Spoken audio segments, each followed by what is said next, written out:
¿Me perdonas?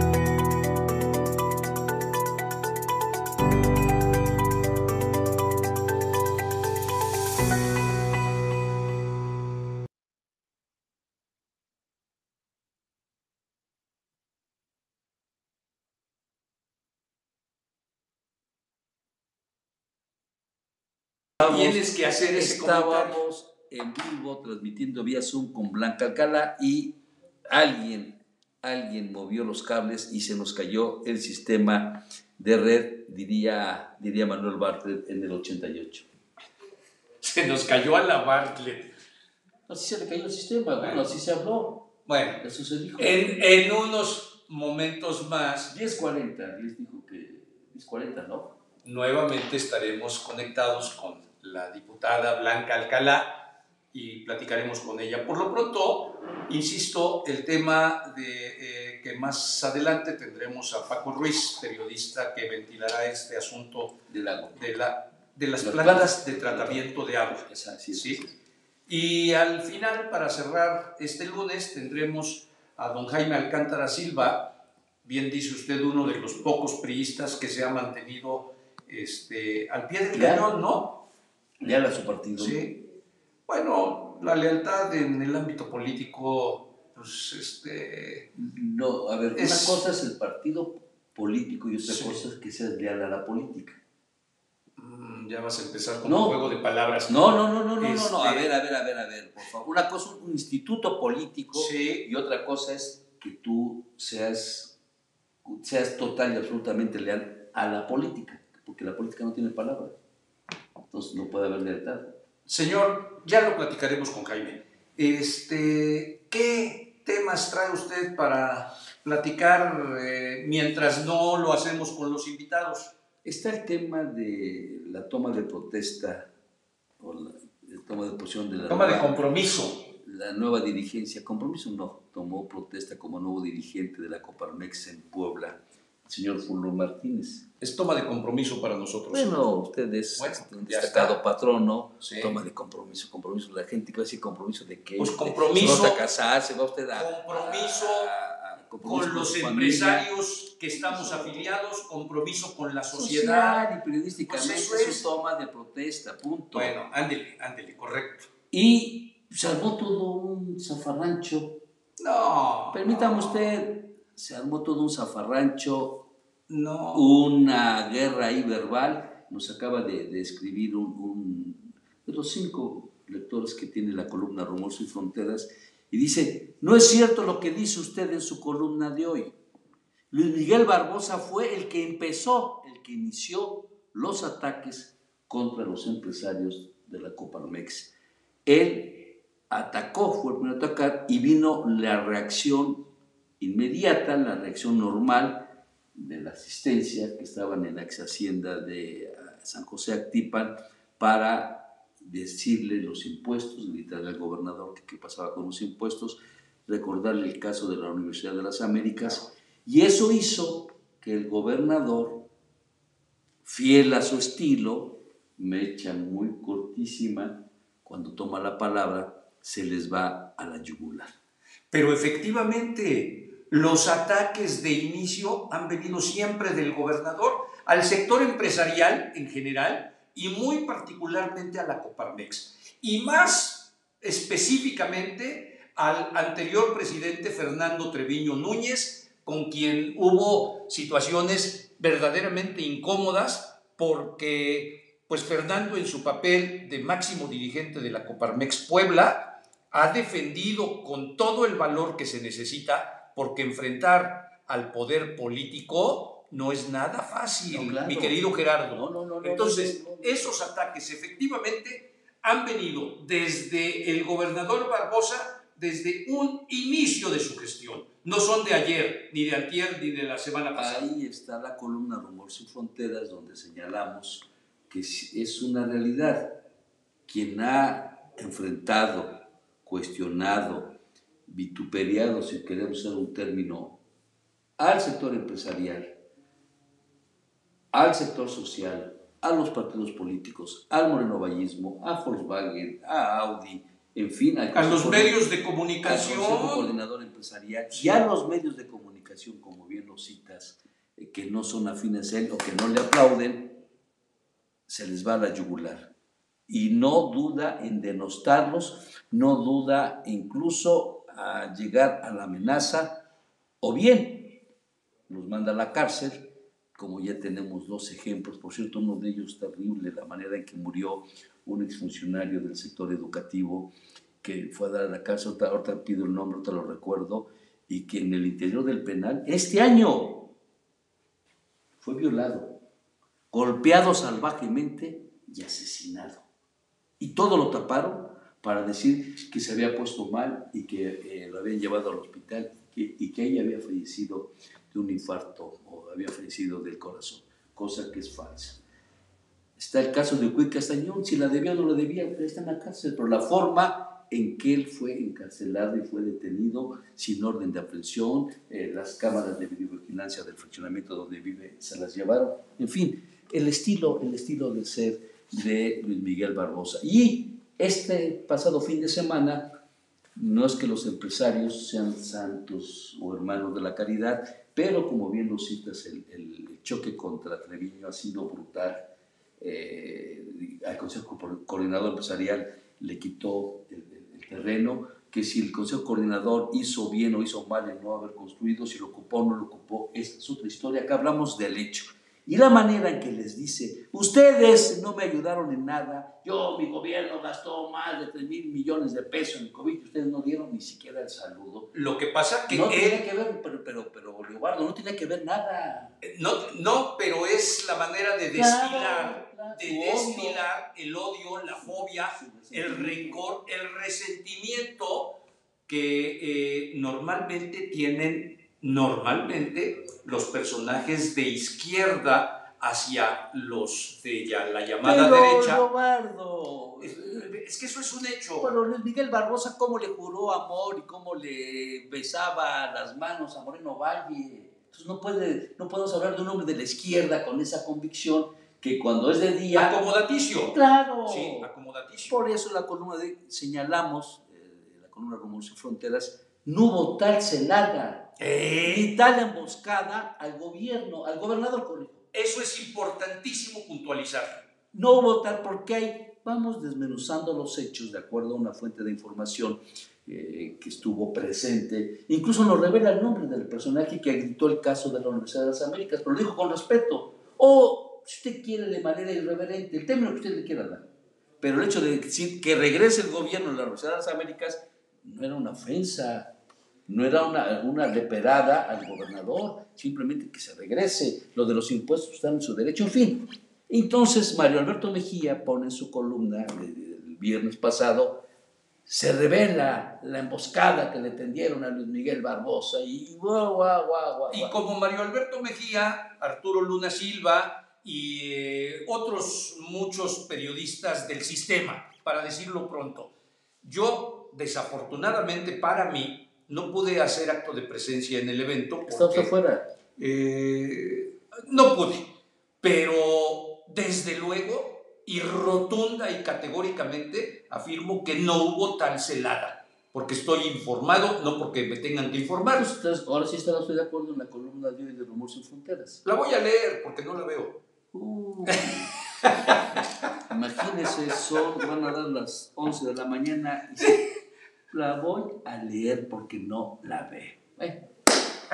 En fin. Bueno, aquí lo importante, insisto, es que una vez más, sobre todo, fíjate Gerardo, cuando Rubén Furlong, en un afán conciliador, en un afán de suavizar esta relación tan áspera. Y estaba el líder nacional además. Claro, José Medina Mora. Y Casa. No, perdón. José Medina Mora Eso es, y casa, sí, correcto. ¿Está usted bien? No, y presidentes de centros patronales de diferentes entidades de la República. Exdirigentes nacionales de la cooperativa. En fin, o sea, yo no sé si eso también al gobernador le mueve para querer lucirse y querer mostrar ese talante autoritario y ese rencor al que tiene.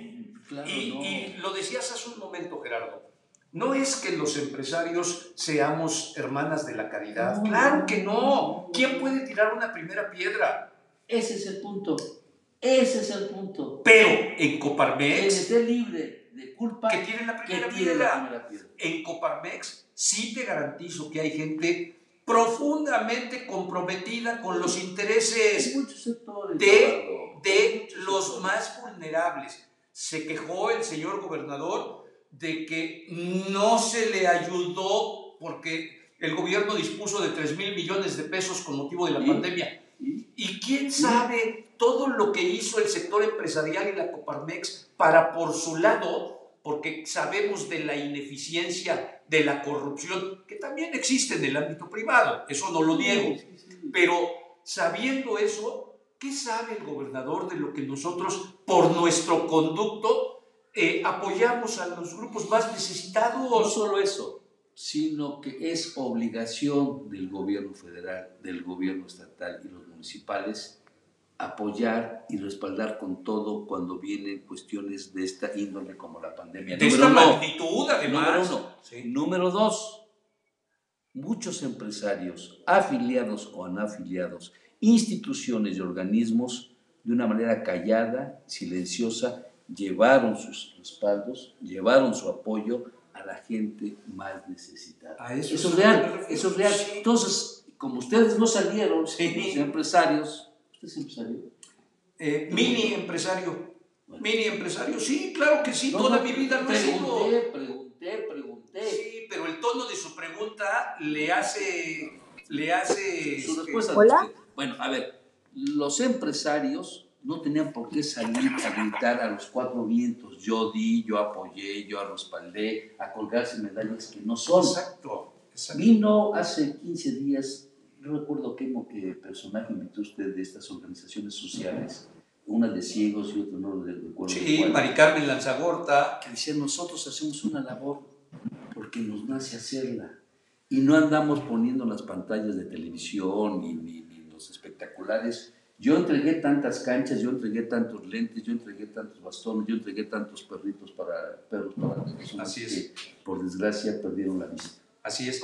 A ver, lo que pasa es que nuevamente la condición humana y el amor que debe existir de unos con otros, cuando lo hacen los particulares, es sin lugar a dudas, sin el interés que tiene cuando lo hacen en muchas ocasiones los diferentes grupos políticos. Porque ahí lo que buscan es la simpatía y el voto. Está como Morena, que dice, vamos a otorgamos tantos millones de pesos de nuestros recursos como instituto político para la compra de vacunas. Se paran el cuello con un dinero que sale de nosotros, claro, que es el pago de nuestros impuestos. ¿Qué me está usted diciendo con el dedo? Le estoy diciendo que tiene usted razón, pero que ya Blanca Alcalá ya está. Eso me permite y ya está Blanca Alcalá y punto. Bueno, a ver, ahora además me llevo un regaño, ya nos estás escuchando, Blanca. Y hola, ¿qué tal, Leobardo? Porque digo que es un auténtico desastre alternar con don Gerardo Pérez y García. Blanca, nuevamente, ¿cómo estás? Muy bien, de nueva cuenta, perdón, pero siempre lo virtual es muy complicado en ocasiones, pero espero que ya me puedan oír muy bien ahí y yo los escucho perfecto. Muy bien. Sí, pues fantástico, porque nosotros aquí también te escuchamos perfecto y te vemos perfecto. Blanca, muy bien. Entremos de lleno a los temas.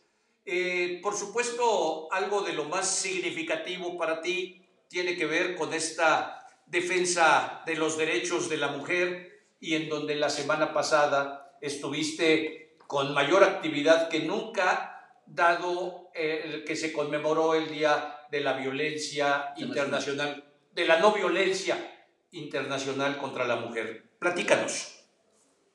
Claro, a ambos de nueva cuenta gusto en saludarles y a toda su audiencia. Pues sí, efectivamente, en el marco del 25 de noviembre, que a nivel internacional se considera como el Día Internacional de Lucha contra la Violencia hacia las Mujeres, aquí en la Cámara hemos estado impulsando distintas acciones. En lo personal, por ejemplo, presenté una iniciativa que está relacionado primero con la armonización en materia de la propia ley, dado que a veces se van haciendo ajustes incluso a los nombres de las dependencias, y si esto no se incorpora, pues entonces puede en un momento dado no corresponder a lo que se está buscando. Y después puse y bueno, estoy proponiendo una inclusión en lo que está relacionado con el lenguaje de señas, que en la pandemia nos dio pues muchas lecciones, y entre ellas, más allá de la crisis sanitaria y de la crisis económica, también observamos que acabó siendo una crisis en materia de violencia hacia las mujeres y hacia los niños. Y de ahí que es necesario, uno, que se homologuen todos los teléfonos de emergencia en el país; dos, que efectivamente pueda también incorporarse estos protocolos que en ocasiones acaban siendo señales de auxilio y que son muy importantes para las mujeres y para todo lo que implica pues este tema de erradicar y de proteger a quienes por diversas razones pues sufren este tipo de situaciones, que en el caso de México, desafortunadamente, 7 de cada 10 mujeres en algún momento de su vida han sufrido algún tipo de violencia. Y bueno, el resto de las estadísticas que ustedes manejan muy bien también ha sido muy desafortunado en feminicidios, en todo lo que tiene que ver con la agresión de múltiples formas, la verbal, la económica. Las mujeres, yo decía en mi intervención en la Cámara la semana pasada, que la verdad es que desafortunadamente, y vaya que yo tengo muchos años de estar, digamos, involucrada o en la legislación o en la toma de decisiones en relación con cómo empoderar a las mujeres, pues bueno, en casi todas las estadísticas siguen siendo desafortunadas. Les decía que hay dos que hoy sorprenden y que son positivas. La primera, sin duda, tiene que ver con este acceso de las mujeres a la educación, incluyendo la educación universitaria. Pero desafortunadamente, eso ni siquiera garantiza que hoy las mujeres tengan mejores salarios o las mismas posiciones que nuestros compañeros los varones. Se habla de que por cada 100 pesos que recibe un hombre, por ejemplo, las mujeres por el mismo trabajo reciben 70 pesos. O sea, hay una diferencia, hay una brecha de la desigualdad pues muy importante. Y como eso, puedo seguir enunciando algunas características. Otra que es afortunada y que en realidad yo la ponía en la discusión sobre el compromiso que tenemos las diputadas que formamos parte en esta ocasión de un Congreso totalmente paritario, es precisamente con nuestra conformación. Hoy, 250 de los 500 integrantes de la Cámara de Diputados somos mujeres, y esto implicaría un mayor compromiso para impulsar pues toda aquella legislación que definitivamente esté relacionada con mejorar las condiciones de vida de las mujeres y de las niñas en este país. No les escucho. No les oigo.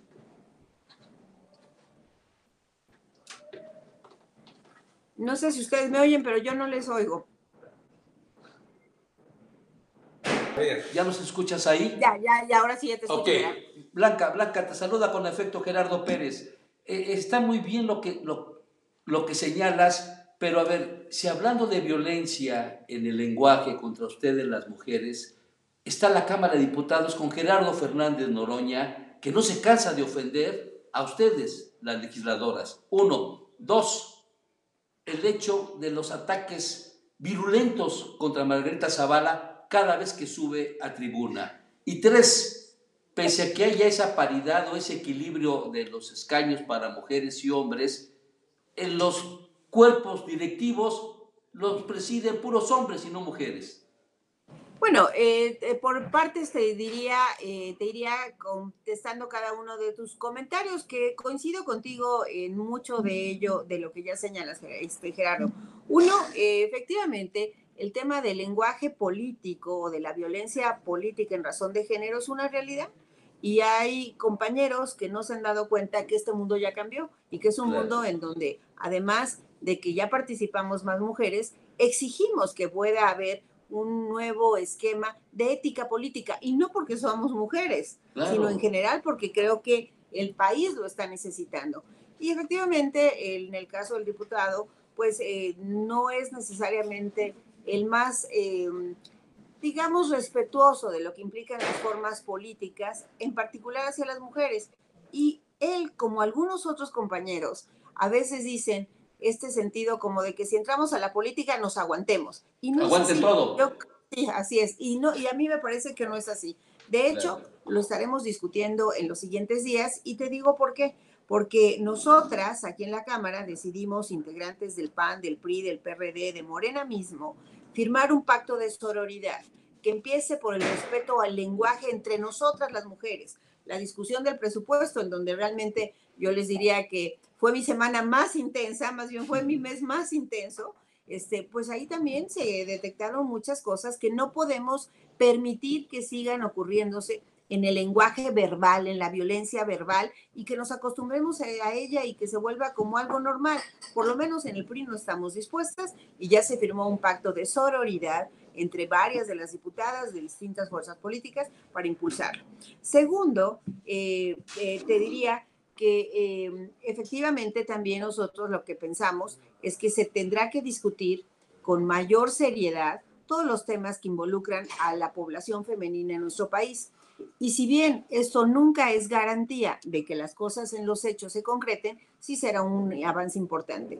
Hay mucha legislación en materia secundaria que se ha avanzado y justamente ahora estamos en el debate de lo que implicaría una modificación constitucional que incorpora 50 dictámenes que se habían venido trabajando desde la legislatura anterior y que involucra temas tan importantes como la igualdad salarial, como la no violencia hacia las mujeres, como el uso de un lenguaje inclusivo. Esto nos llevaría, por ejemplo, entre otras cosas, a que hoy la Cámara se llame de diputadas y de diputados, no solamente de diputados. No necesariamente cuando nos enuncian estamos involucradas nosotras. Y que se incorporen todo el tema de perspectiva de género tanto en la elaboración del Plan Nacional de Desarrollo como en las estadísticas que hace el INEGI. Hoy nos siguen faltando, por ejemplo, para lo que implica la política de cuidados, encuestas que puedan identificar cuáles son los roles que en los hogares se realizan. En fin, esto es parte de lo que estamos discutiendo y de lo que queremos que antes de que termine este periodo de sesiones lo podamos integrar. Y en el caso de los órganos de gobierno, hace un momento yo les decía, de hecho estoy por salir, hay dos órganos de gobierno en la Cámara. La mesa directiva, en donde está conformada de manera paritaria, aunque quien preside es un hombre. Ha habido momentos, la anterior legislatura la presidieron de manera consecutiva dos mujeres, ustedes recordarán, Dulce María Sauri y Laura Rojas. A veces tiene que ver con el propio manejo de la Cámara y de sus bancadas, ¿sí? Corrijo, de las bancadas, en cuanto que las mujeres en las bancadas, los liderazgos son puros hombres. Sí, por las bancadas. Entonces, en este caso, Morena decidió impulsar a un hombre, ¿no? Y desafortunadamente, en el caso del inicio de esta legislatura, las bancadas elegimos a un coordinador hombre, y eso implicó que forman parte de la Junta de Coordinación Política. Pero igual que en la mesa, en la Junta de Coordinación, estamos buscando que haya una mayor participación de nosotras en que es un órgano de gobierno que es donde se toman decisiones estratégicas de la Cámara. Hasta este momento, pues tenemos, digamos, de los 3 integrantes del PRI, una de ellas es mujer, que es su servidora. De los integrantes del PAN, ahí sí no hay ninguna integrante mujer en la Jucopo. En el PRD sí está también la vicecoordinadora, en Movimiento Ciudadano también está la vicecoordinadora y en Morena también está la vicecoordinadora, como es mi caso en mi condición de vicecoordinadora del PRI. Entonces tendremos que irlo perfeccionando. Quizá hacia adelante tendríamos que buscar que los órganos de gobierno, incluyendo la nominación de las bancadas en sus coordinaciones, sea paritaria, como ha venido ocurriendo en otros órganos. Entonces, creo que serán parte de los ajustes que tengamos que ir haciendo en los siguientes meses y de cara a las legislaturas futuras. Blanca, sin duda, un gran trabajo el que estás haciendo y te felicito por tu educación para tratar a don Gerardo Fernández Noroña con, con el respeto del cual él, si tuviera la 10ª parte otra cosa sería, respecto a ustedes, por supuesto. Entonces, en ese sentido, pues eso demuestra tu categoría también. Desde luego, esta lucha es histórica y por más esfuerzos que se hagan, y aunque hay algunos avances, sigue siendo desastrosa la realidad de desventaja en la que ustedes pues conviven diariamente. Entonces, pues desde luego hay que seguir con esto, que es una de tus especialidades, Blanca. Pero yo quisiera cambiar un poco respecto al tema que señalaste con la aprobación del presupuesto, en donde, ya bien lo señalaste, pues ha sido de los meses más intensos de tu gestión. ¿Por qué se sigue privilegiando lo que el señor presidente, sin cambiar una coma, les manda? Por una razón muy sencilla, querido Leobardo, porque ellos tienen mayoría. Si nosotros en la alianza hubiéramos logrado tener 251 diputados, definitivamente entonces hubiéramos logrado hacer los cambios en el presupuesto simplemente porque teníamos el número. Hoy decidimos presentar la alianza un presupuesto alterno que involucraba modificaciones a 92 programas que son prioritarios para los mexicanos. Y sin embargo, desafortunadamente encontramos una total cerrazón de parte, en este caso, de la mayoría oficialista. Y les pongo ejemplos de programas que nosotros estábamos incorporando. Unos, justo los que ustedes han señalado, que involucran a temas de mujeres, desde los temas de violencia, desde la recuperación de las estancias infantiles, desde lo que implica incrementar los recursos en materia de salud materna, por ejemplo, que todos ellos, si ustedes observan, han tenido, en los 2 años anteriores, tuvieron recortes terribles y algunos incluso, como el de estancias, prácticamente desaparecieron. Y este año, que estarán ellos manejando, me refiero al 2022, el presupuesto histórico más grande que haya manejado cualquier presidente del país, el más grande, ¿eh? O sea, no hay ninguna otra comparación. Sus incrementos en estos temas son realmente muy modestos, si acaso los hubiera. Y hay otros temas como el cáncer, la atención del cáncer para toda la población, que ello involucra, por ejemplo, a los menores de edad que siguen sin recibir sus tratamientos, sus medicamentos, y otros temas en los que también para mí son sumamente importantes, como es el fortalecimiento de estados y municipios, en el mantenimiento de las carreteras y de los caminos estatales y vecinales, en el apoyo al campo. ¿Por qué? Porque desafortunadamente ese gobierno decidió impulsar una política social basada principalmente en la transferencia monetaria. Inclusive, en el clientelismo. Inclusive sin ninguna transferencia condicionada. Claro. Ustedes recordarán que programas como Prospera o Solidaridad en el pasado eran transferencias de recursos que estaban condicionados a otra participación de la población, o a salud, o a educación, o a muchos de los temas que entonces iban arropando la política social para que, bueno, por cada peso que tú invertías, al final lograbas también que impactara en otras variables como estas que les menciono. Hoy no. Entonces nosotros incluso ni siquiera estemos en contra, aunque no compartimos del todo la política de transferencia de adultos mayores. ¿Y por qué? Porque hoy al ser una transferencia universal, igual no es necesariamente está teniendo los efectos que queremos. Acaba siendo regresiva, porque bueno, muchas de mi mamá o muchas de las otras personas que ya tengan 65 años y que viven en Angelópolis también pueden recibir esta pensión. Y si el dinero es tan escaso, y de verdad que se los digo, pues como una exsecretaria de Finanzas, como una expresidenta municipal, como una ex subsecretaria de Desarrollo Social, cuando el dinero es escaso tienes que focalizarlo para que efectivamente llegue a los que más lo necesitan y puedas multiplicar el dinero y los beneficios en aquellas cosas que la población está necesitando para mejorar su condición de vida. La verdad Blanca, es que... Sí. Perdóname, y te dejo, Gerardo. Para entender esto que estás planteando, se requiere de un mínimo de sensibilidad, de humanidad hacia los que más lo necesitan. Y entonces esto lleva a la conclusión de que este gobierno no tiene ni la mínima idea de lo que esto significa.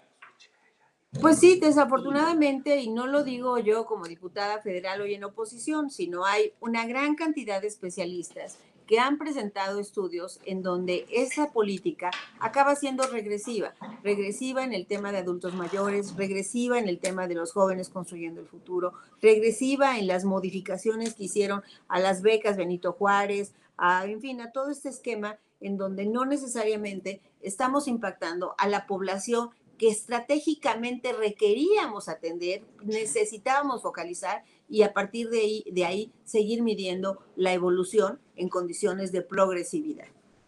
Blanca Alcalá, sabemos que vas a entrar ya a la Junta de la Jucopo, pero la política finalmente impera también en estos temas, amén de lo político, lo económico, lo social, corrijo. El 24 está a la vuelta de la esquina, Blanca Alcalá. Hay ya voces que hablan del derrumbe del PRI en los hechos reales, de tener la mayoría de gobiernos, hoy solamente tiene 8.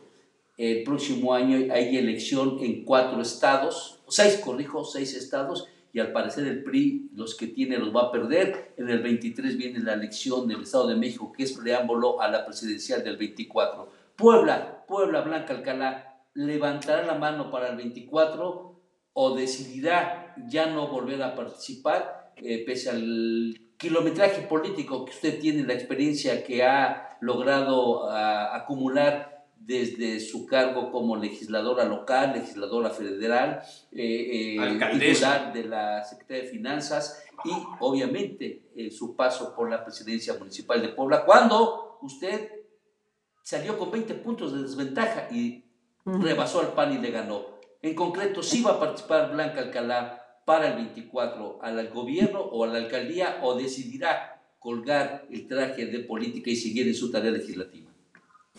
Pues mira, Gerardo, la verdad es que en la política nunca hay que decir nunca, porque no sabes qué se presente. Pero siempre, y tú me conoces, igual que Leo desde hace muchos años, yo soy una mujer de causas, más que de cargos. La verdad es que en cada uno de los cargos que en un momento dado me dan la oportunidad los poblanos de participar, finalmente siempre busco entregar resultados y poder abrazar sus causas. Y eso es lo que va a suceder. Yo creo que es demasiado temprano para descartar o descartarse. Lo que sí es cierto es que queremos seguir robusteciendo la alianza que nos permita hacer frente a un partido que efectivamente hoy gobierna muchos estados, podrá gobernar incluso más, pero que cuando ganó la presidencia de la República, curiosamente tampoco los gobernaba. Entonces esto implica que todo en política, la verdad es que no se da hasta que se acaba, como en el fútbol, por ejemplo, y creo que en ese sentido nosotros tenemos claro que hay que robustecer la alianza, que hay que fortalecer las estructuras desde abajo, que hay que tener comunicación con ustedes, que son vitales para explicarle a la gente qué es lo que está sucediendo y que no todo lo que brilla es oro, como a veces nos los hacen pensar, porque la verdad es que hoy lunes, estamos viendo los estragos que está causando la inflación, los estragos que está causando la política económica que este gobierno ha impulsado. Y sin embargo, y parece paradójico, el nivel de posicionamiento del presidente sigue siendo importante. Sí. O sea, entonces necesitamos decirle a la gente cuáles son los efectos que va a tener hoy y en el futuro si las cosas siguen de esa manera. Es mentira que no se ha endeudado este país. Cada año se ha endeudado mucho más que inclusive en los ejercicios anteriores. Es mentira que hayamos disminuido la pobreza. Es mentira que hayamos disminuido el tema de la población, acceso a la salud, lo mismo seguridad. Entonces necesitamos comunicarnos con la gente y ustedes ahí juegan un papel muy importante y nosotros desde la trinchera que estamos trabajando, hacerlo en 2 mecanismos. Uno, desde el poder legislativo, pues poder tener, digamos, la contención que es necesaria y además impulsar acciones que nos permitan inclusive que algunos de Morena puedan coincidir con lo que nosotros estamos haciendo o estamos proponiendo, porque es lo que México quiere y lo que México le conviene. Y después, por supuesto, esa comunicación permanente con los medios y con la base, con las estructuras, que ahí es donde definitivamente, pues el PRI, hablando de mi partido, tendrá que seguir trabajando para poder volverse a ganar la confianza, primero la comunicación y después la confianza con la gente. Porque tal parece ser que el PRI difícilmente, en Puebla, hablando concretamente de nuestro estado, difícilmente regresará a Palacio de Gobierno, Blanca. ¿O sí? Pues mira, Gerardo, y yo insisto, siempre hay desafíos. Lo que a mí me queda claro es que nosotros queremos que vuelva a recuperar este país el rumbo de la institucionalidad, del fortalecimiento y del respeto del Estado de Derecho, de la libertad, de muchos de esos temas que hoy vemos en riesgo. Y para ello es que se ha hecho la alianza de la que yo formo parte aquí en la Claro. Cámara, de la que he presentado también iniciativas con ellos, de las que hemos conformado presupuestos alternos, y así lo haremos en los distintos temas que en la Cámara se vayan discutiendo de cara a todas las modificaciones constitucionales que aún quieren presentar y que necesitan de 2/3 partes de los integrantes del Congreso. Claro, Blanca, pero solamente se va a lograr si gobiernan. Si no gobiernan, usted lo acaba de decir, son minoría y difícilmente se logrará Bueno, reencauzar el sí, rumbo del país. yo te diría que lo primero es lo primero, y lo primero es que necesitamos lograr mayoría en la Cámara. Hoy nos faltó muy Claro, poquito, pero necesitamos ganar el Congreso. Entonces, si hoy nos faltaron alrededor de 50 votos, bueno, menos de 50 votos, porque somos 200 tan solo en la alianza, más los de MC, pues necesitamos lograr esos 251, que sería realmente el primer gran bloque de contención de cara a lo que exacto. este gobierno intenta seguir haciendo para el 2024. Por lo tanto, sería el objetivo primordial al día de mañana. Así es. Nosotros tenemos claro que el objetivo primordial es poder lograr avanzar en la conformación de la Cámara de Diputados, que esto también se vaya reflejando en los congresos locales. Y en el caso del PRI también tenemos claro que hay que ir construyendo desde abajo, desde los gobiernos locales, desde las presidencias municipales. Blanca, es un placer saludarte. Gracias. Ya tendremos la oportunidad de hacerlo personalmente y que sepas que, por supuesto, estas cámaras y estos micrófonos, sea personalmente o sea virtualmente, están a la disposición no solamente tuyas, Blanca, de cualquier personaje que tenga algo que compartir en este afán de aportar a buscar un México mejor en todos los Claro que sí, órdenes. Leobardo. Me encanta tener la oportunidad de hacerlo vía ustedes, esta comunicación, este comentario con la gente. Me dará mucho gusto que lo podamos hacer en persona ahora que termine este primer periodo de sesiones, para saludarlos, para darnos un abrazo, con todas las medidas que hoy la pandemia nos impone, pero Obligadas. definitivamente, sí, definitivamente poderlos saludar. Y por supuesto, yo estaré siempre atenta a cualquier inquietud que ustedes tengan, y así se la haré saber pues a mis distintos compañeros, al coordinador de la Cámara, quien es además hoy el presidente de la Junta de Coordinación Política. Eso habla de que el PRI, a pesar de lo que mucho se dice, seguimos pisando fuerte, y en esa pisar ¡Ay, fuerte Blanca! estamos buscando ser estratégicos y poder incidir en aquellas cosas que son importantes para el país. Ojalá, ojalá. Se refiere a Moreira, ¿verdad? Que es el Así es, Rubén efectivamente. Moreira, el gobernador de Coahuila. Así es, así Muy bien, es. Blanca. Excelente semana, Blanca. Y Muchas seguimos en gracias, contacto. perdón por los ajustes, pero era mejor llegar a la cámara y Al contrario, poder la falla tener la técnica fue de este estabilidad de la lado. señal. Muchas Gracias gracias. por tu Hasta disposición. pronto. Adiós. Saludos. Hasta Vamos luego. a Muy corte. bien. Vamos a corte. Y A regresamos. ver, Vamos a corte. pues sí, vamos a corte, señor. Bien.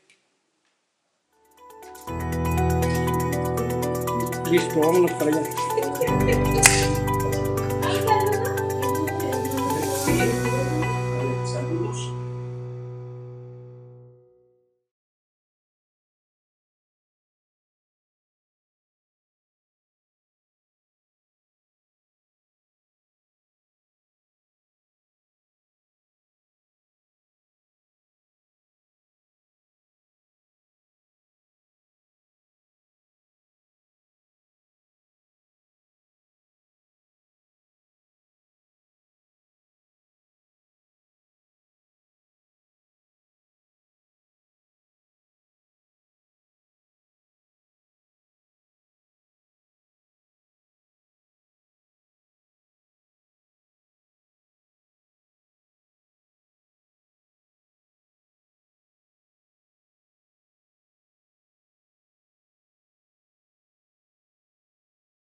Muy bien, pues estamos en este segundo bloque aquí de las realidades y opiniones de México Prioridad y Foro 21.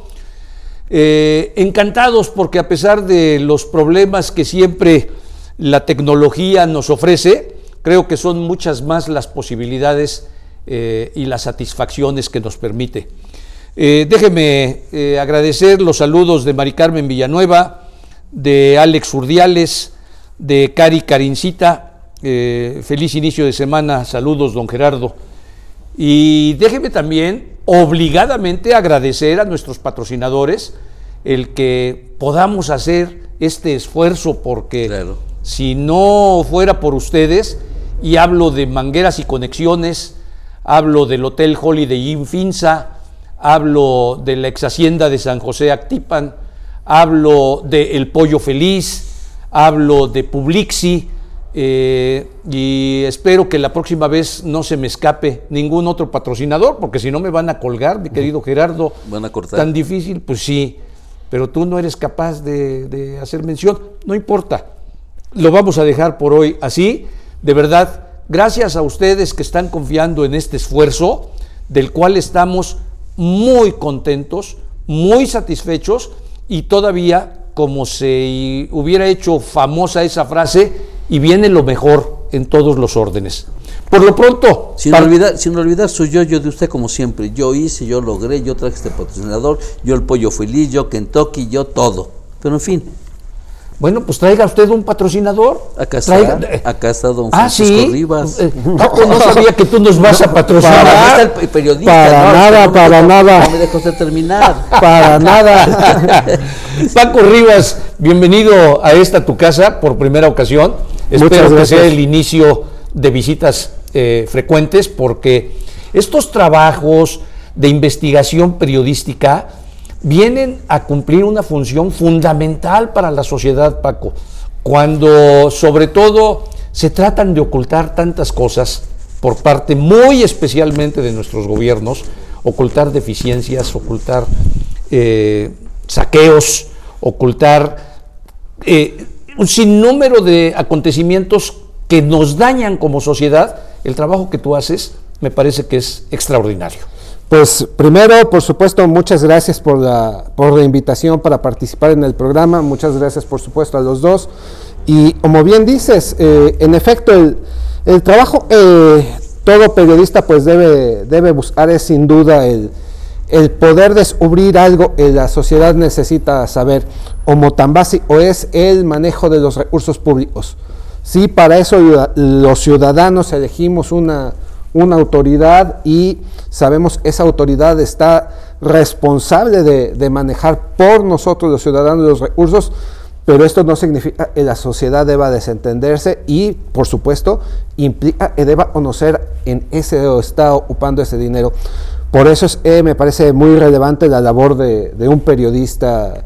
Y bueno, en este caso, a mí en lo particular me toca elaborar este material de investigación justamente para mostrar, para descubrir es lo que se ha hecho a lo largo del tiempo en el caso de Puebla, que también incluyó al estado de Tlaxcala, en el manejo del tratamiento y saneamiento de las plantas tratadoras. Exacto. ¿Qué hay, Paco? Paco Rivas, reportero de larga trayectoria ya y alcance nacional. ¿Qué hay atrás de este asunto de las plantas tratadoras de agua? Vimos que, guste o no, hasta Mario Marín, había un trabajo real, si usted quiere un tanto cuanto mínimo, pero había un trabajo real en el medio ambiente, las plantas tratadoras de agua. Pero cuando llega la era morenovallista, el telón cayó y no sabemos qué hay. O si el gobierno de Mario Marín también está involucrado en este negocio. Bueno, de hecho sí tengo que hacer la precisión en ese sentido, porque la investigación sobre las plantas de tratamiento vienen desde el 2004, de hecho, justamente en las vísperas del inicio del gobierno de Mario Marín. Sabemos que Marín inicia el poder 2005. 2004, sí. Hay por ahí, en el caso de Puebla, una planta de tratamiento construida en el 2004, es decir, en el gobierno de Mercedes Morales. Pero esa planta de tratamiento la construyeron, y esa planta de tratamiento es de Huejotzingo, se mantuvo trabajando un año. Eso está sucediendo. Los gobiernos estatales, y lo digo así, Puebla y Tlaxcala, porque la investigación va en el sentido de los dos estados, resulta que invirtieron millones de pesos, estamos hablando... Decenas de millones de pesos. Estamos hablando en reto, en total, 524 millones de pesos ejecutados o invertidos más bien desde el 2004 hacia, de hecho, hasta el 2021. Sucede algo curioso. En el caso de 524. 24. Pero esta cantidad es el monto total ejercido en plantas de tratamiento. De esos 524 millones de pesos, estamos hablando de 222 millones se dedicaron a plantas de tratamiento que hoy en día no funciona. Digamos más o menos un 42%. De los 524 millones, el 42%... De momento están tirados a la basura. Exactamente. No es un asunto menor. No, hombre. Primero, digamos, para ponerlo en este sentido, es casi la mitad de ese presupuesto. Claro, el 50. Casi. Y en segundo lugar, porque sabemos todos el problema que existe en torno al río Atoyac, a la cuenca en general del Alto Atoyac.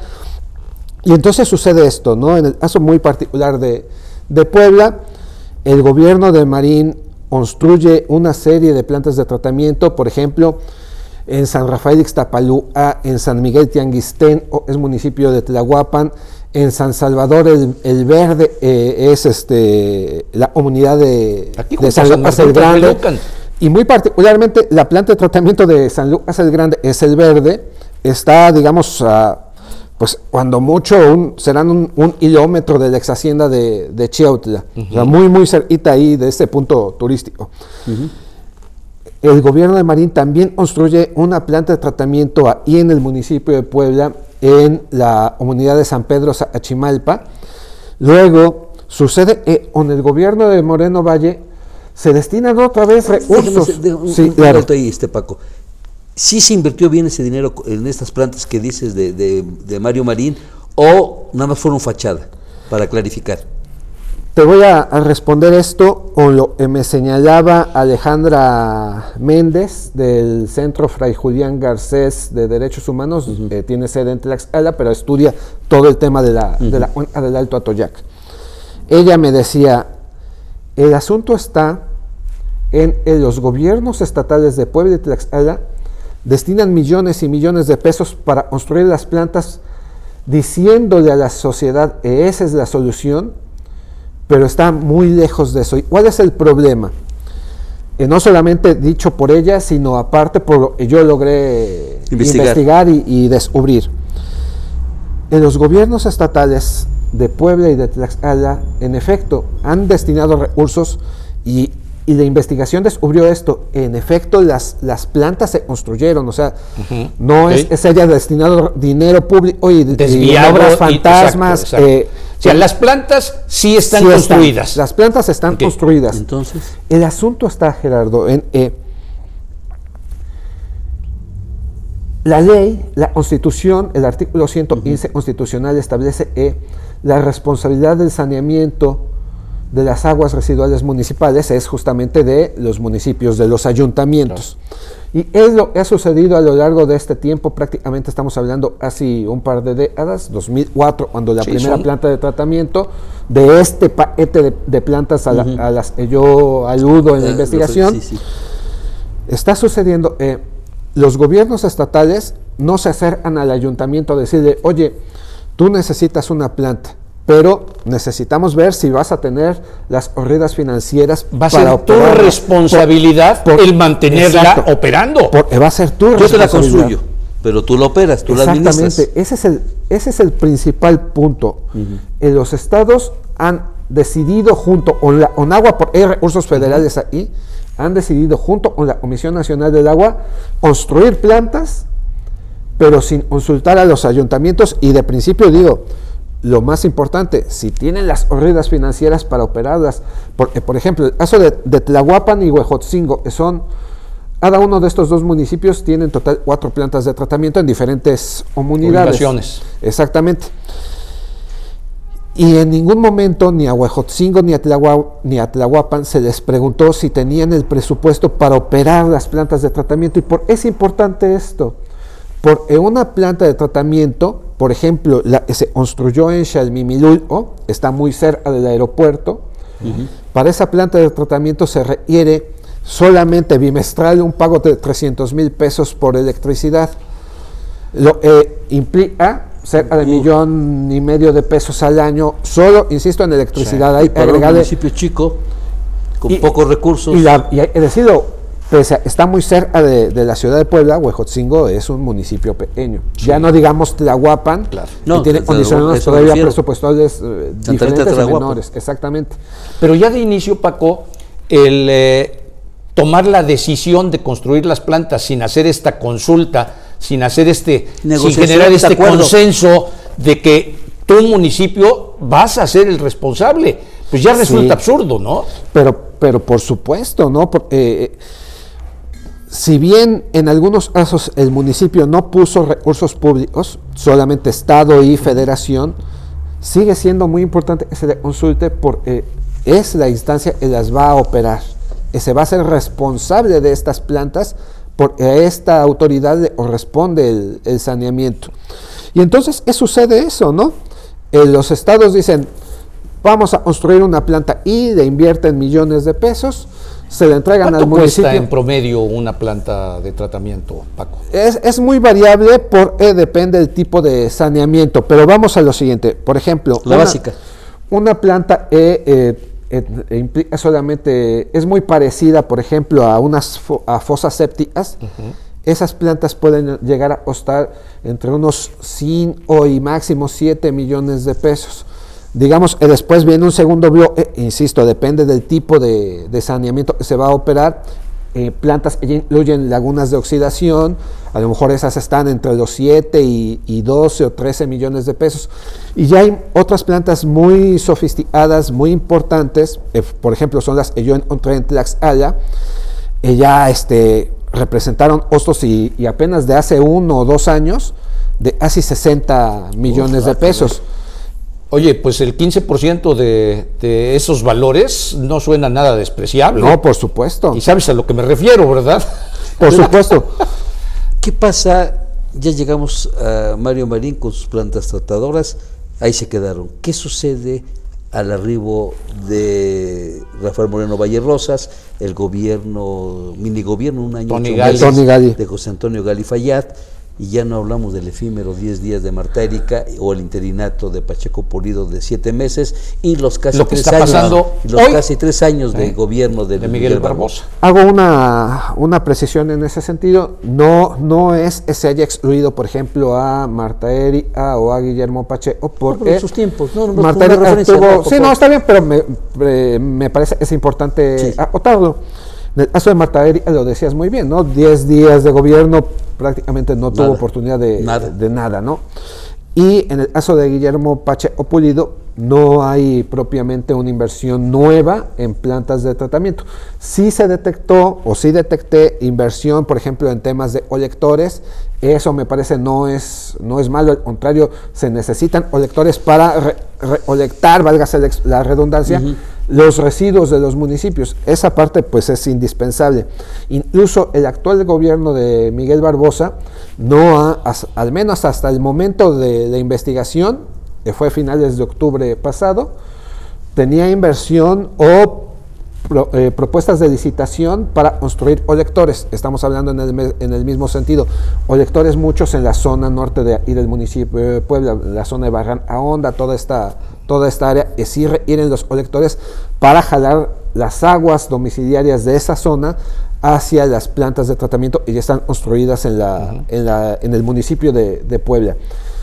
Otra acotación muy importante, esta investigación se basa exclusivamente en plantas de tratamiento de aguas residuales municipales. También el problema del Atoyac es muy vasto. Entonces tenemos plantas de tratamiento de aguas residuales municipales, tenemos plantas de tratamiento industriales y claro. tenemos aparte problemas de la salud, de alimentación. Es decir, hay muchas aristas de donde se puede investigar y yo elegí particularmente esta. Ahora, para responder nada más la pregunta, porque me abrí un poco en el contexto, lo que sucede ya con Moreno Valle y con Tony Gali es que ambos gobernadores construyen un par de plantas, pero sucede lo siguiente: ya estaban construidas la de Huejotzingo y la de Xalmimilulco, y Moreno Valle decide volver a destinar prácticamente el doble de recursos para la de Xalmimilulco y la de Huejotzingo. Y las dejan muy bonitas. De hecho, hay un acto protocolario con para el sello eso. Claro, bueno, ese es un estilo que nadie lo discute, ¿eh? Claro. De hermosas, están hermosas. El asunto está sucede una vez más lo mismo, ¿no? El gobierno del estado hace una inversión millonaria, se la entrega al municipio, y el municipio sin capacidad presupuestal, o al menos la argumentación que da el municipio es esa, sin capacidad presupuestal, las deja funcionando un par de meses y después se quedan en el abandono porque ya no hay dinero, o al menos, insisto, el argumento municipal es: ya no tenemos dinero para seguir pagando esto, y ahí quedaron. El gobierno de Tony Gali hace una nueva inversión en las plantas de tratamiento y sucede lo mismo. Particularmente en la del caso de Huejotzingo, de la cabecera municipal, hay una inversión registrada de Tony Gali para esa planta y no logró ponerse a funcionar. O sea, las rehabilitan, les dan el mantenimiento con el recurso estatal y federal, pero vuelven a quedar sin utilizar. Ante un problema tan grave, porque seguimos sin dimensionar la verdadera problemática de esta realidad, sí. Paco, ¿qué tendríamos que hacer? En una de tus primeras intervenciones mencionaste la poca disposición de la sociedad. Y si no lo dijiste tú, lo digo yo. Como sociedad, la verdad es que nos pasan desapercibidas todas las cosas, todos los excesos de nuestros gobiernos y todos los problemas que conllevan la vida misma de los ciudadanos, pues como que no pasa nada. ¿Cómo visualizas tú esto ante esa irresponsabilidad de los gobiernos para atender algo que es su obligación? Claro. Yo no veo necesariamente que sea un problema de la sociedad. La sociedad necesita conocer esta situación. La apatía de la sociedad. Pues fíjate que me parece que controvertido el punto. No es tanto un asunto de apatía y te lo digo, se los digo, porque yo lo vi en las comunidades donde había plantas de tratamiento. Tuve oportunidad de platicar con algunas personas. Muy particularmente me acuerdo muy bien del caso de San Miguel Tianguizol, es de Huejotzingo. Está la planta de tratamiento de las de Puebla que no están funcionando. Esa es, digamos, entre comillas, la mejor, porque se ve en buenas condiciones, está cerrada, hay un vigilante, no funciona porque no tiene electricidad, pero al menos hay alguien que está vigilando. En las otras plantas de tratamiento se eran incluso hasta sin vigilancia y están abandono. Totalmente el abandono y es lo de menos, claro. Los saquearon totalmente esas plantas. Esa de Tianguizol al menos tiene cerca y un vigilante. Pero ¿cuál es el punto? Iba junto a esa planta, no a 1 kilómetro, sino literal junto, la vecina dice: nosotros ya le hemos pedido al ayuntamiento pues que la ponga a funcionar. Por atrás de nuestra casa y de la propia planta viene bajo un arroyo, de las comunidades están un poco más hacia arriba, y ese arroyo trae las aguas negras de esas comunidades. Y hacia el frente de nuestra casa viene otro arroyo, también trae aguas negras, y ya de nuestra propia comunidad, de la zona céntrica de nuestra comunidad, y todas convergen hacia unos metros más adelante y van a desembocar al río Atoyac.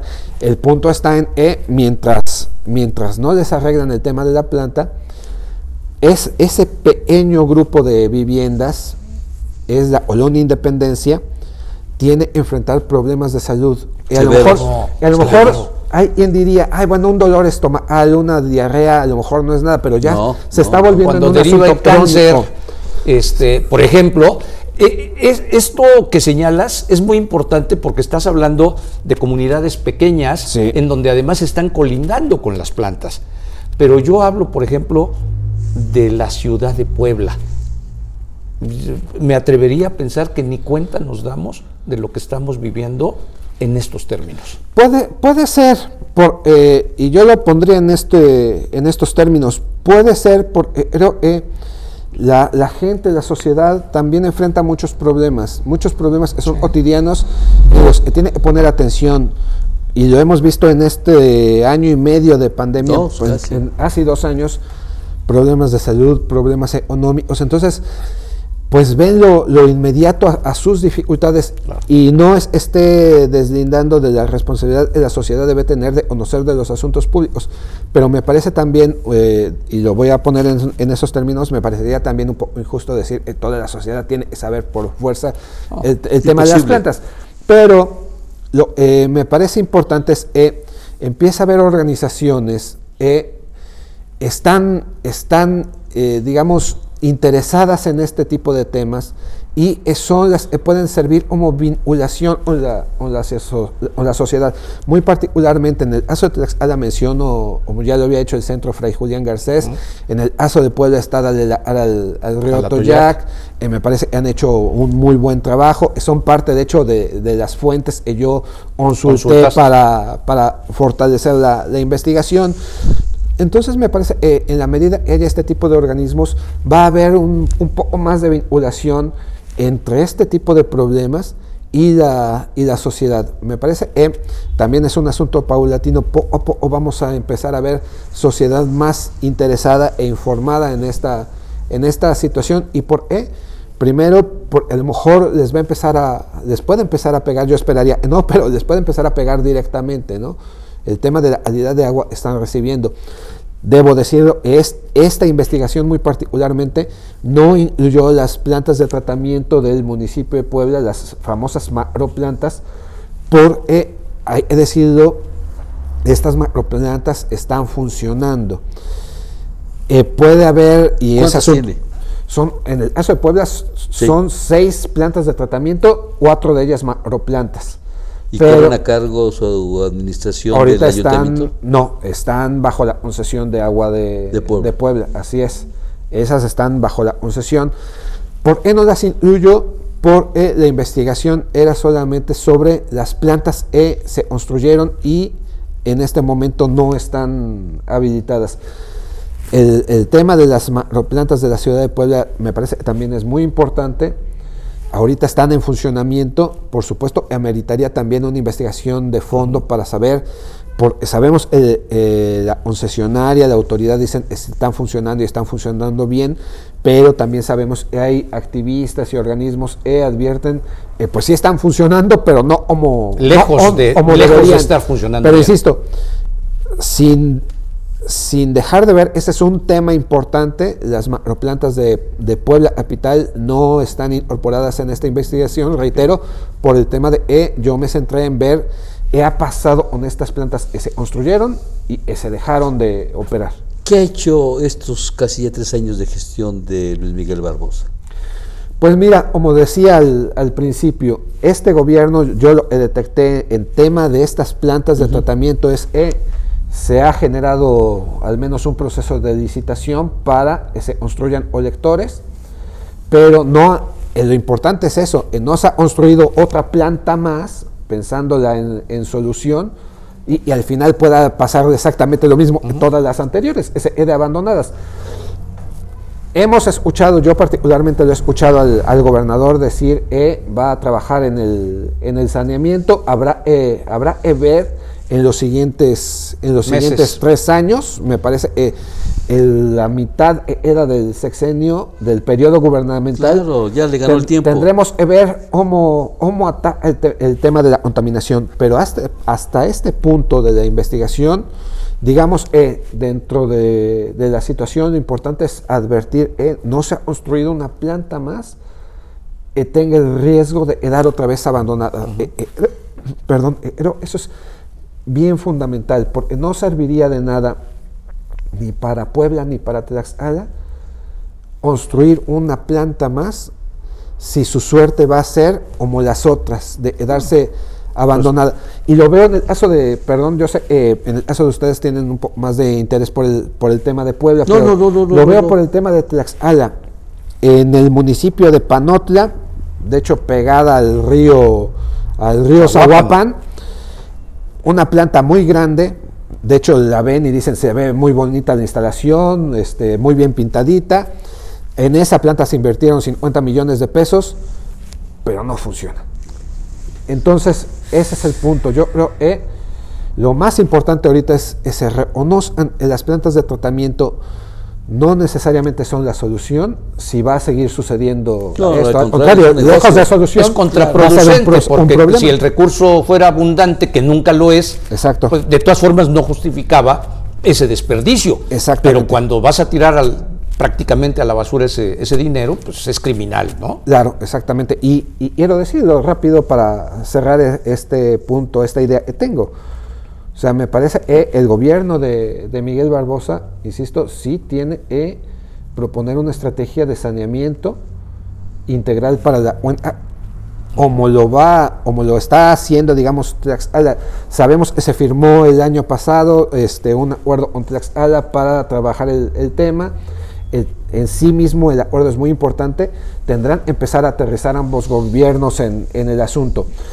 Pero el punto más relevante es que no se vuelva a ofrecer como solución el tema de las plantas de tratamiento si al final las plantas de tratamiento van a quedar olvidadas. Pero ese, de entrada, ese punto culminante. Es el punto muy importante. Pero independientemente de ello, Paco, Leo, yo vería esta fallida promesa de los gobiernos pasados y del actual de firmar convenios, firmar acuerdos, hacer proyectos en el famoso rescate del Atoyac y del Valsquillo, y que al día de hoy es letra muerta. Llevamos décadas escuchando lo mismo. Exacto, porque mientras Tlaxcala y Puebla no hagan una realidad, aterrizar acciones concretas de sanciones, de vigilancia al sector industrial de ambas entidades, claro, y mientras sigan virtiendo todos sus desechos, toda la lana que tú le metas se va a ir al río, Paco, sí. Leo.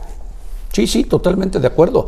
Y ahí, pues yo creo que se tendría que ser muchísimo más exigente para que la contaminación de los residuos industriales debe de ser brutal. Ese es otro punto bien importante, ¿no? está sucediendo, se está destinando, o se había estado destinando mucho dinero a plantas de tratamiento municipales, pero a las empresas, a las industrias se les estaba dejando de alguna forma de, ustedes hagan su planta, y no hay una supervisión. En eso está fallando mucho la federación, es la responsable de hacer las supervisiones, y sin embargo está de alguna forma trabajando muy permisiblemente, es decir, ustedes empresas pongan sus plantas si quieren o construyanlas, y cuando llegan las supervisiones, pues las ponen a funcionar, pero se van las supervisiones y las apagan. Y está sucediendo ese tipo de fábricas, las industrias, muchas de ellas, no voy a decir nombres porque para eso tendré que hacer otra investigación para corroborar y decirlo con toda la certeza. Pero en las IES. La gente lo sabe en las comunidades, las fábricas están conectadas a los colectores municipales. De manera directa. Y entonces ese es otro problema, porque supongamos un municipio que tiene una planta, le da el mantenimiento y la pone a funcionar, la planta no va a aguantar o no va a hacer el tratamiento adecuado, porque esas plantas están hechas para tratar los residuos de las comunidades, residuos domiciliarios. Y si hay fábricas están conectadas a los colectores municipales, pues sí va a llegar, por ejemplo, no quiero decir así tenga que ser, pero va a llegar sustancias como benceno, como plomo, y estas plantas municipales no tienen la capacidad para tratar eso. Van a tratar los residuos sólidos orgánicos, como por ejemplo heces fecales, pero el plomo y el benceno van a pasar directo y van a seguir siendo mortales también. Ese es otro muy gran tema del Atoyac.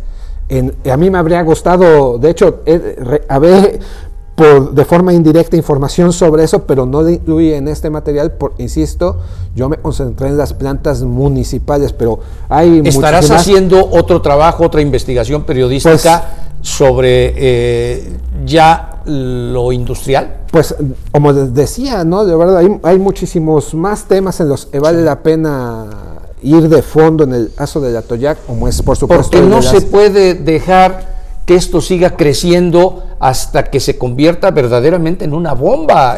Claro, que ya falta poco, ya falta poco. Sí, pero pues creo que le seguimos debiendo como sociedad, le seguimos debiendo a nuestros propios congéneres, así de simple. Totalmente de acuerdo, así es. Paco Rivas, es un placer el que hayas venido a compartir este trabajo. Y creo que, pues, si cada quien hiciéramos lo que nos corresponde, creo que otro sería el panorama. Otro sería México. Pues tú, a seguirle con lo tuyo. Pues así es. Y yo la verdad, y con otros temas, sin duda. Pero por supuesto, la verdad te agradezco la invitación, también a ti, por supuesto, les agradezco la invitación, porque para mí es importante el poder compartir este trabajo. Que tenga una difusión entre más personas pueda llegar. Como digo, lo importante en este tipo de trabajos periodísticos no es el lucimiento del periodista, no es de decir, vean, yo hice esto, sino el propósito es que se despierte la sensibilidad de la gente, que está pasando. Exactamente. Y como lo decía hace un momento, ¿no? Yo espero este gobierno de entrada, antes de pensar en una nueva planta de tratamiento o rehabilitar las que ya existen, mejor vea si esa es realmente la opción. Insisto, no diga, no, ya no inviertan en eso, sino que se siente este gobierno, el de Puebla, el de Tlaxcala, la propia federación, analizar si es viable seguir destinando recursos. Que se hagan las cosas bien. Claro. Ya. Claro. Gracias, Paco. Muchas gracias a ustedes. Placer. Hasta luego. Gracias. Vamos a corte. Vamos a una breve pausa y regresamos al bloque final. Ya está don Jaime Alcántara Silva con nosotros. Volvemos.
Regresamos a este su espacio, México Realidad y Foro 21, en esta hermandad, en este enlace que ya logramos cristalizar con Leobardo Rodríguez. Primero México Realidad, después Leobardo Rodríguez. A ver, México qué? A ver, señor. Veo? A ver. Lo primero es, otra vez, muchas gracias a nuestros patrocinadores, Ex Hacienda de San José Actipa. Ya lo dijo usted en el bloque pasado. ¿Me permites decirlo nuevamente? Porque tu soberbia puede ayudar a que cualquiera de ellos diga, ¿sabes qué? Ya no hay patrocinio. No, al contrario, por eso dijeron, vamos con Leobardo, porque está Gerardo Pérez. Bueno, con toda modestia. Gracias, Ex Hacienda San José Actipac. Gracias, Mangueras y Conexiones de Puebla. Gracias, El Pollo Feliz. Gracias, el Hotel Holiday. El Fiesta Inn. Ahí está el punto. Ay, ¿Quién Dios más? mío. ¿Quién más? Gracias a Publixi, gracias a Mesones Sacristía. Y ahora sí vamos de una vez a este bloque final, que ya está don Jaime Alcántara Silva, priista de toda la vida, a quien de inicio, pues yo le pregunté, bueno, Jaime, ¿a qué hora te vamos a ver en Morena? Porque es el único grupo político que santifica a todos, ¿no? ¿Cómo estás, Jaime? Bienvenido a esta tu casa. Muchas gracias, Leo. Gracias, Gerardo, por la invitación. Te aprecio mucho así de entrada la pregunta, pero... Mira, ¿la querías más suavecita? No. Pues está bien. A ver, yo me precio de ser de los priistas, y no de los priistas, de los ciudadanos de este estado y de este país, más informados que puedes tener. Perdón por la falta de modestia. La modestia. Soy persona leída, estoy informado, tengo mis convicciones muy claras, no me han fallado desde los 17 años que yo entré al PRI. Y orgulloso te puedo decir que soy de quienes sobre su espalda se sostuvo y se construyó una buena parte de lo que hoy es este país, que es México. Lo que digan ahí que a partir de que llegaron los de la cuarta T, que de pronto era como cuando Dios hizo el mundo, todo era tinieblas, no es cierto. Es decir, este país está y se fue construyendo. Y estará a pesar de esto que hoy estamos viviendo. Así es. Nosotros como priistas, es decir, desde el principio con Partido Nacional Revolucionario, recibimos este país de una etapa semifeudal. Lo convertimos en un país que entró con los 8 grandes de la economía del mundo. Llegamos a ser la 9ª economía, hoy andamos por la 20. Es decir, yo no me arrepiento ni jamás me arrepentiré, y al contrario, cuanto más pueda hacer por aportar al fortalecimiento del PRI, lo voy a seguir haciendo. ¿Cuántos años llevas en el PRI, Jaime? 17 años, tengo 71, nomás échale. No, no le pongas a hacer cuentas porque tiene la primaria trunca nada más. Pero saqué el certificado abierta. Bueno, yo soy de la secundaria noiturna, yo sí fui a la noiturna, por eso no tenemos faltas de ortografía. Claro. Oye, Jaime, no, sí me da mucho gusto de todas formas, y no voy a querer entrar en polémica contigo en términos de los logros que sin duda tuvo el PRI después de 70 años. Porque también tuvo muchos, pero muchísimos obscuros que en combinación con los gobiernos panistas han dejado a México más deshecho que construido. Insisto, no es el tema por el que te invitamos y otro día lo abordamos con mucho gusto. El que quiera. Pero sí, también me da gusto porque a mí me han dicho, no sé si a ti, Gerardo, pues es que nomás llevas puros panuchos, y les digo, pues es que los de los demás partidos no quieren venir. Ya lo pintan. Bueno, pero además no quieren venir. No, ¿sí? Cuantas veces me inviten yo estaré aquí. Pero además, mira, partiendo de aquel principio antiguo, errare humanum est, yo creo que todos los partidos tienen fallas y defectos. Sin embargo, que está, yo creo que sinceramente tiene más defectos que aciertos, porque cada día vemos que la economía va peor, no obstante que se les dejó un gran activo en dinero, en crecimiento económico. Nomás en dinero vas a saber que varios de los fondos que nosotros hicimos cuando fui diputado en algunas de las 2 ocasiones, les dejamos, por decirte algo, del Fonden, eran 287,000 millones de pesos, que no sabemos dónde están. No hay nada, y ojalá no suceda ningún desastre, porque a ver de dónde se echa mano. Yo fui director general del Fonden en la Secretaría, en la SEDATU, Y nosotros disponíamos, por ejemplo, si hoy había un desastre en Tamaulipas, por lo que fuera, al otro día los recursos estaban fluyendo para que se empezara a trabajar. Pero voy a lo de la pregunta que además me agrada. A ver, quienes somos de convicciones, quienes entendemos la política como debe hacerse, quienes sabemos por qué andamos aquí, no tenemos por qué andar coqueteando con nadie ni esperar que alguien nos busque. Yo creo que, y nomás les pongo un ejemplo para no decir más, Felipe Calderón. Felipe Calderón y yo nos hablamos de tú a la fecha. Él me invitó a alguna ocasión siendo candidato a la presidencia de la República. Me voy a lo más alto porque hay de en medio, hay muchísimo que afortunadamente he tenido y les agradezco muchísimo el privilegio de que muchos amigos de partidos diferentes me hayan invitado. Él me invitó, nos vimos en el Presidente Intercontinental, les doy el lugar, era candidato ya a la presidencia de la República y me pidió que me fuera con él. Le dije que no, porque simplemente dijo, mira, yo soy talibán como tú. Si tú, por ejemplo, ahorita en el PAN estuvieras mal, no te irías al PRI. Porque Calderón así es también muy de convicciones de lo suyo. Así es. Y le digo, yo no podría. Y entonces después me dijo, dice, mira, tú eres de los únicos 2 poblanos priistas que he invitado. El otro es Javier Lozano Alarcón, él sí se fue. Claro. Y fue secretario de Estado. Sí. Así que yo creo que mis posibilidades pudieron haber sido muchas. Y no obstante que a mí, mi partido, no creo que las oportunidades en cuanto las ha habido así a veces me la quitan. Por ejemplo, en el 2000 yo iba a ser senador, tenía yo el consenso de todos. Y de último momento me llegó que pues yo ya no iba. Y no obstante, todas esas cuestiones que finalmente las hacen seres humanos, y por eso quizá, porque yo lo razono de esa manera, sigo aquí, porque como ustedes dicen los medios de comunicación, ustedes los políticos se van y nosotros nos quedamos. En el caso de nosotros, los hombres se van, los dirigentes malos del PRI se van y la institución queda.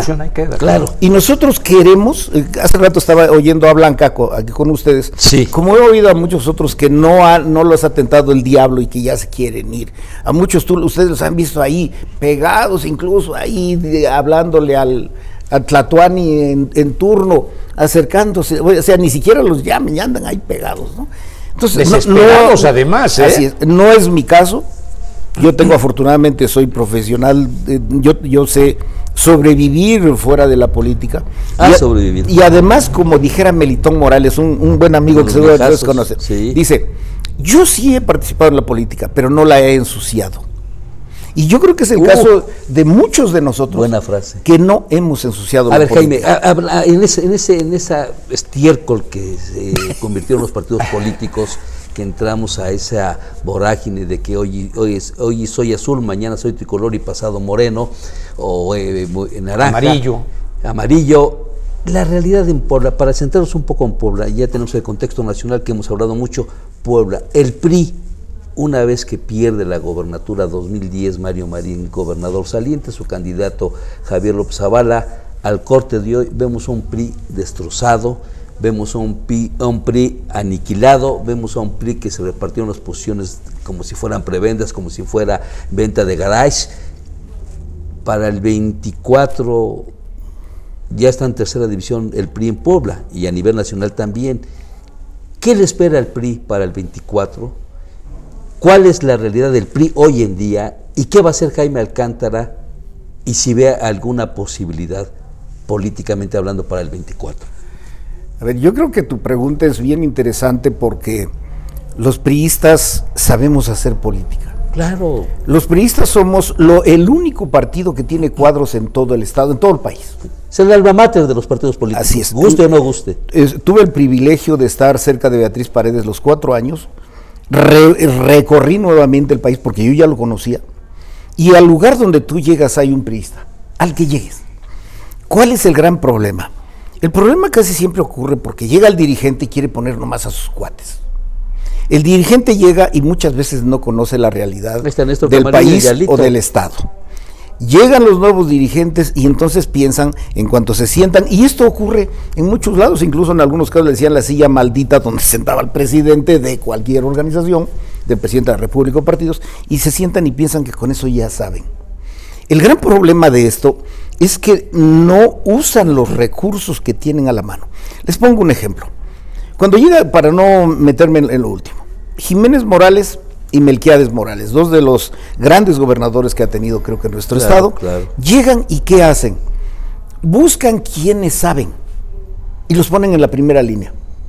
Y además poblanos, no fuereños. Así es. Y entonces los suyos, muy suyos así, los ponen en la segunda y tercera fila. ¿Por qué? Porque van aprendiendo de los viejos, van aprendiendo de los que saben. En el momento en que vienen las coyunturas, entonces les piden la renuncia, a los otros los promueven a ser diputados, alcaldes, todo eso, y sube la siguiente generación. Que era uno de los grandes secretos del PRI. Eso es. Su gran exactamente. Virtud. ¿Por qué? Porque la curva de aprendizaje es muy larga. Si tú llegas aquí, aunque ya hayas estado en un lugar similar, mientras aprendes lo que está aquí, te va a costar un gran trabajo. Claro. Si tú dejas a quienes ya saben, entonces no vas a tener un gran problema para que arranque tu gobierno. A ver, por ejemplo, Morena. ¿Por qué Morena no ha podido hacer lo que se esperaba de ellos? Pues no tienen ni siquiera cuadros, no saben cómo hacerlo. No tienen bases. Hay gente, por ejemplo, por decirte algo, Monreal, por decir algo. Monreal sabe perfectamente bien cómo estructurar un partido. Y ponen otro. Bueno, eso es bronca de ellos, ¿no? Pero me refiero a que Monreal es, incluso por algo saltó, dejó al PRI. De los talentos que sí hay que reconocerle a Morena, ¿no? Y por eso López Obrador ya lo vetó. Mira, el otro Marcelo también, claro. Me consta él, porque incluso en alguna ocasión trabajamos juntos allá, cuando él estaba en el PRI de la Ciudad de México, él fue secretario general. Algunos no lo registran, hijo pero de Manuel Camacho Solís, políticamente Camacho Solís fue quien lo hizo, y finalmente Carlos Salinas, ¿no? Claro. Pero son de la gente que sabe. En nuestro partido nos vamos mucho con las modas. Por ejemplo, en el tiempo de los tecnócratas quisieron rehacer el partido. Y lo mismo, y es más, incluso pensaban ponerle, creo que solidaridad, alguna cosa así. Salinas, de esas cosas raras. Se habló mucho que Salinas. ¿Sí? Y lo mismo, entra el presidente y todos sus cuates ahí. Ahora, Salinas tuvo la gran virtud de que sus cuates sí sabían. Hay que reconocer. Yo hablo del Partido Solidaridad, se habló mucho que él lo quería convertir. Así es. No PRI y ser Solidaridad. Exacto, pero me refiero al caso, pero muy específico solo de Salinas. Los demás no. Salinas, bueno, el Tratado de Libre Comercio, lo que ahora es el TEMEC. Claro, ahí está. O sea, ese es de Salinas. Claro. O sea, estamos hablando 100%. De alguien que sí sabía, un caso diferente, el de Luis Echeverría, igual. Populista. Sí, pero la gente que tenía igual jóvenes sabían. Muchos uno de ellos todavía vive, es el Ovalle, que es Ovalle, Nacho Valle. Ignacio Valle, claro. Pero claro. A ver, fíjate, gracias a ese hombre que también, mira, tenemos lo de las 200 millas de mar patrimonial, la Carta de Deberes y Derechos Económicos de los Estados que aún funciona en la ONU, tenemos los colegios de bachilleres, la Universidad Metropolitana, los SHs, mucha de la infraestructura industrial y de caminos se debe a Luis Echeverría. Es decir, estamos hablando de entes que se dan de vez en cuando. ¿Por qué? Porque simplemente hacen lo lógico. Si hacer política es lo más sencillo del mundo. Bueno, también estamos viendo ya cualquier cantidad de obras, ¿no? Simplemente, mira, tenemos hoy el presupuesto más grande de la historia. Y hace rato creo que lo mencionó Blanca, no alcancé a escucharlo. Sí. A ver, no es posible que tú solo mandes dinero para que voten por ti. No hay un proyecto de nación. ¿Cuál programa de trabajo? Oye, nosotros, vete nada más, no muy lejos, nomás de aquí de Puebla, a la caseta de aquí de Amozoc, ida y vuelta, y verás nomás los agujeros que tiene. Y es carretera de federal, cuota. Claro, pero de cuota, es decir, nosotros ahí pagamos por pasar. Ya no digas lo demás, hospitales. Hace unos días fui a una clínica del IMSS que era llegabas y cuando menos te sentías mal si tirabas un papel. No, es un verdadero cochinero. Hoy. Y no hay medicinas, no hay médicos, te atienden mal. ¿Por qué? Porque la cabeza refleja el cuerpo. Claro. Cierto. Y nosotros creo que estamos desgraciadamente viviendo eso. Pero déjeme regresar, no se me pierda, solo de decir, la cabeza refleja el cuerpo. ¿Cuál es esa cabeza y ese cuerpo que hay hoy en el PRI poblano, amén del nacional? Y con miras al 24, que aparentemente Blanca está muy lejos y muchos dicen, está a la vuelta de la esquina y eso lo sabe usted bien. A ver, yo no quisiera opinar acerca de la dirigencia porque yo fui participante de ella. Eso te constará a ti en determinado momento cuando... Yo lo hablé en el CEN, lo hablé con Alejandro Hablé con él, le pregunté si había posibilidades.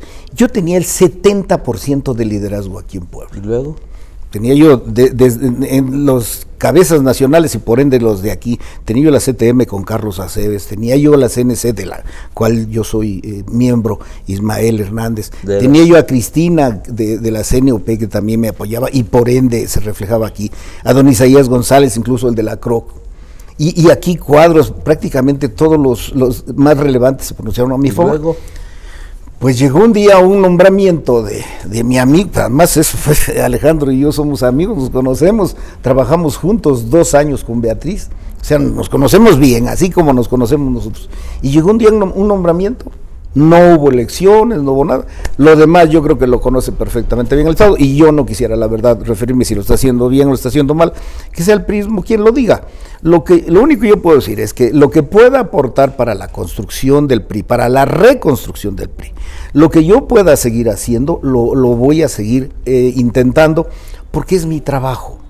Dejé de escribir en medios nacionales, ya estoy nuevamente por volver, y seguiré opinando bien de mi partido, seguiré hablando de las cosas que construimos y de las cuales podemos construir todavía. Estuve con una gran mujer, una gran lideresa para mi gusto, la mejor política que tiene este país, mejor político, Beatriz. Cuando nosotros llegamos, el PRI estaba casi destruido. ¿Quién era el presidente de México en ese entonces? Con Beatriz. Sí. El presidente era Felipe Calderón. Y sin embargo, llegamos nosotros, reconstruimos de 107 diputados, Beatriz dejó 237.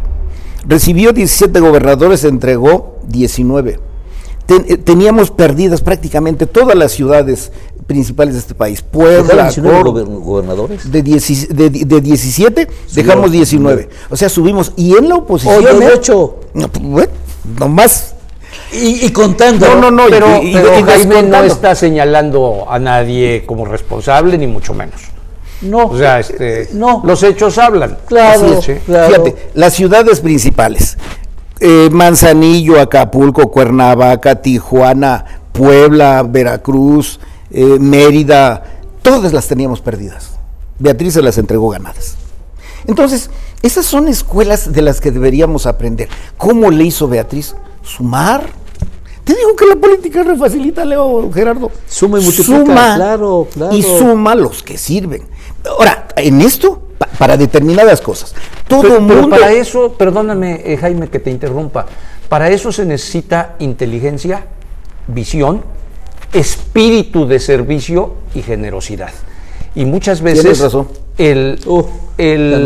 Ya no hay, Leo, ya no hay. El interés personal, pues es el que se privilegia y el que echa a perder todo esto que finalmente se puede lograr. Yo coincido contigo, la política es sencillísima. Así es. A condición de que haya estos requisitos. Fíjate, a Beatriz le propusieron no una vez, 20 veces.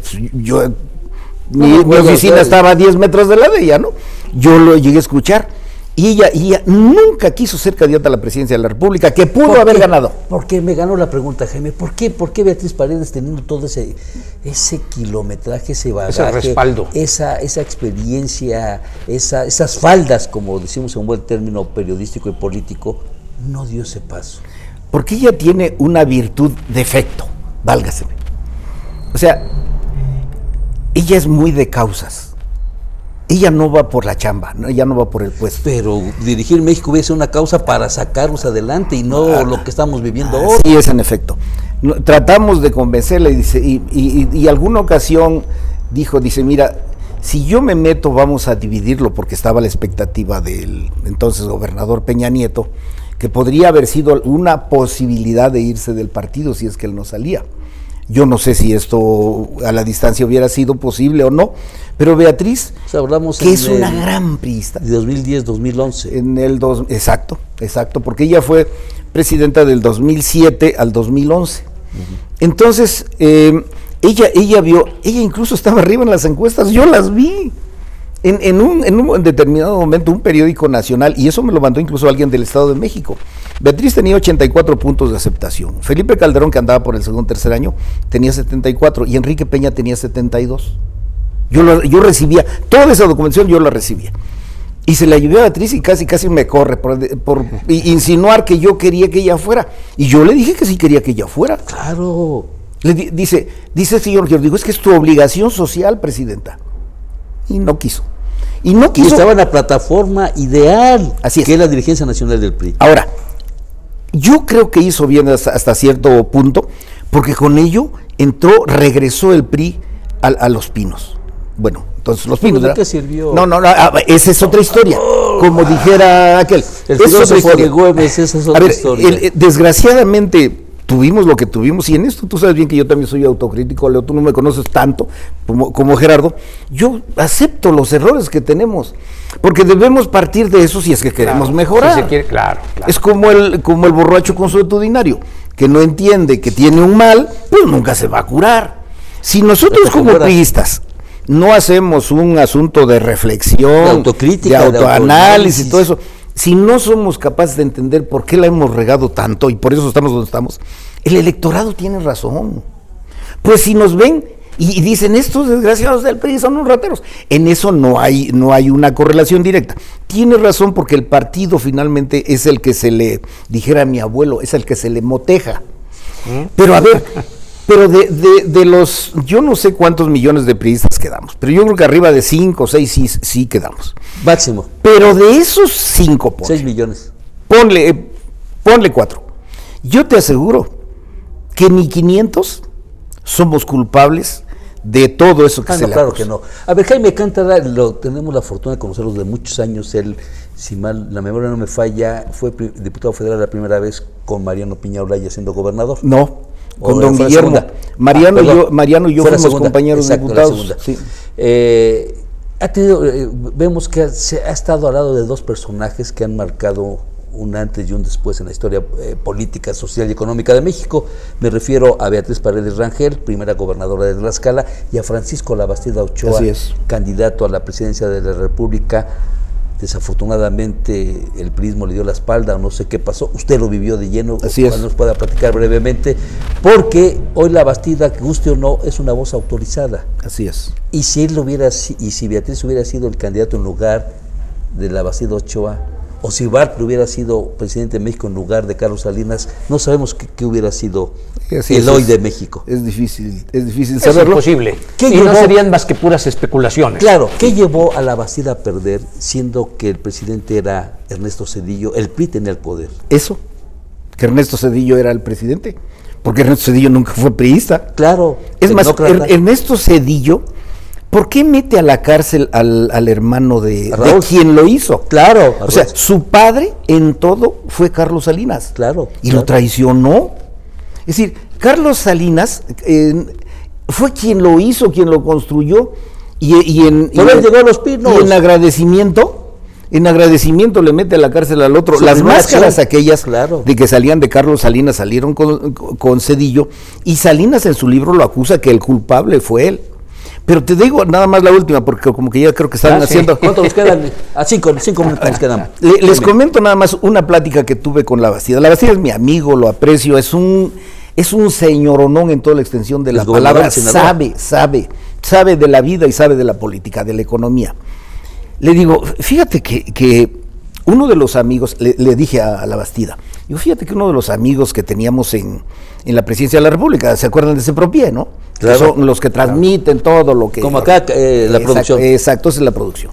Digo, fíjate que me dijeron que a las 4 de la tarde el presidente Zedillo filmó y grabó el reconocimiento de Fox. Y Labastida no me quiso decir nada. ¿Eran las 2 de la tarde? Las 4 de la tarde. O sea, no se habían cerrado ni siquiera las urnas. Yo voy de acuerdo que existen las encuestas y lo que tú quieres, pero era como algo que estaba esperando Zedillo, como algo que quería. Un día también en España, regresando un poquito, en España dice, bueno, la verdad es que me gustaría que hubiera una verdadera democracia en México. Bueno, yo no sé cómo subió entonces, ¿no?